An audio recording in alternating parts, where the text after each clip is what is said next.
কুকুৰৰ দৰে বকি দি থাকিব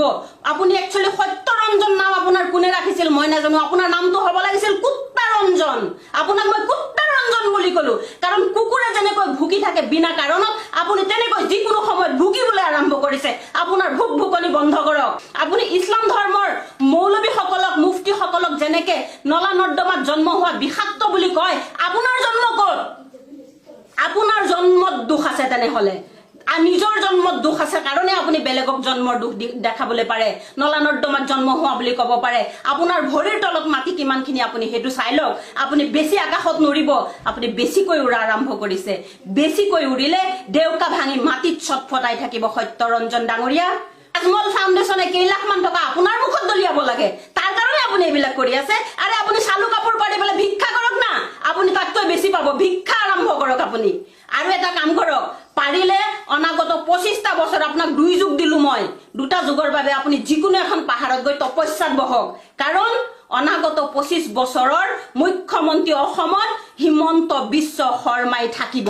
আৰু যদি আপোনাৰ লাগে আজমল ফাউণ্ডেশ্যন যদি আপোনাৰ গুৰিত যাব লাগে তেনেহলে এনেকে বেলেগক কত মন্তব্য কৰি নহয় আপুনি ভিক্ষা খুজক আপুনি ভিখাৰী এজন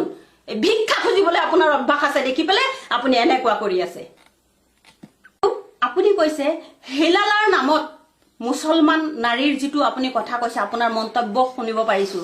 আমি যিখিনি জানিব পাৰো ইছলাম ধৰ্মালম্বী মানুহ সকলে হিলালাৰ বান্ধনটো এই কাৰণেই বান্ধিছে যে এজন পুৰুষে বিনা কাৰণত তেওঁৰ পত্নীক তালাক দিবলৈ যাতে নোৱাৰে তালাক এটা বেয়া বস্তু আজিৰ দিনতো তালাক নাই আজি আইনে এটো বাধা দিছে আজি আইনে উঠাই দিছে তালাক কিন্তু পূৰ্বতে আছিলে কাৰণ কোনোবাই তেওঁৰ পত্নীক তালাক দিয়াৰ আগতে 100 বাৰ চিন্তা কৰিবলৈ কাৰণে আৰু এটো লাজ দিবলৈ কাৰণে এনেকুৱা এটা প্ৰথা ইছলামত আনিছিলে আপুনি তাকে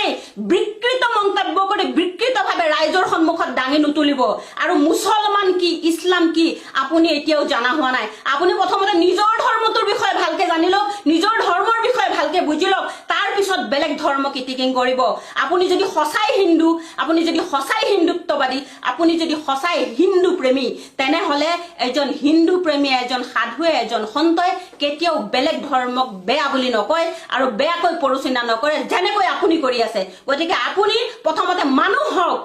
প্ৰথমতে আপুনি মানুহ হ'বলৈ শিকক তাৰ পিছত বেলেগৰ ধৰ্মক আপুনি ইটিকিং কৰিব তাৰ পিছত বেলেগৰ ধৰ্ম লৈ পেলে কথা কৰিব বেলেগৰ ওপৰত আঙুলি টুৱাব প্ৰথমতে আপুনি মানুহ হওক আপুনি মানুহ নহয় আপুনি মানৱ ৰূপী এজন দানৱ হয় সত্যৰঞ্জন ডাঙৰীয়া কাৰণ আপুনি ইছলাম ধৰ্মৰ প্ৰৱৰ্তক হযৰত মুহাম্মদক আপুনি যেনেকৈ যি ভাষাৰে আপুনি কথা কৈছে আজিলৈকে দেখিছে নেকি এজন ইছলাম ধৰ্মালম্বী লোকে আমাৰ হিন্দু সভ্যতা সংস্কৃতিৰ আমাৰ হিন্দুৰ অৱতাৰ যিসকল আছে ভগৱান শ্ৰীকৃষ্ণ বিষ্ণু শিৱ যিসকল আছে তুচ্ছতাচ্ছিল্য কৰি কোনোবাই কথা কোৱা নকয় কোৱা শুনা নাই কিন্তু আপুনি এজন মানৱ ৰূপী দানৱ হৈ পেলে আপুনি এনেকুৱা তুচ্ছতাচ্ছিল্য কৰি আছে আপুনি বন্ধ কৰক এইবিলাক আপুনি এনেকুৱা আৰু দ্বিতীয়বাৰ নকৰিব আপোনাক মই হকিয়াই দিছো পুনৰবাৰ হকিয়াই দিছো আৰু এটা কথা আপুনি আজিকালি ফেসবুক লাইভ মাধ্যমেৰে আপুনি ভুকিবলৈ আৰম্ভ কৰিছে আপুনি এটা কথা কৈছে যে মৌলানা সাইফুদ্দিন আহমেদৰ বেপেৰুৱা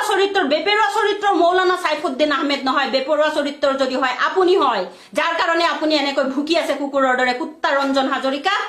আপুনি ভুকি আছে কাৰণ বেপেৰুৱা চৰিত্ৰৰ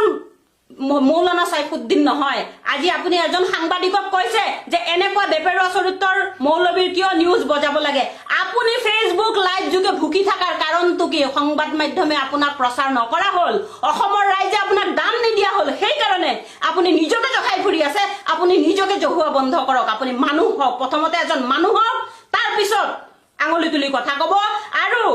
পুনৰবাৰ শেষৰবাৰৰ বাবে হকিয়াই দিছো হিমন্ত বিশ্ব শৰ্মা ডাঙৰীয়াক আমাৰ শ্ৰদ্ধাৰ মাননীয় মুখ্যমন্ত্ৰীক যদি আপুনি তুচ্ছতাচ্ছিল্য কৰি কথা কয় তেনেহলে আপোনাৰ লগত এইবাৰ ফিজিক্যালি আমি লগ কৰিম আহিব আপুনি কত লগ কৰে কৰিব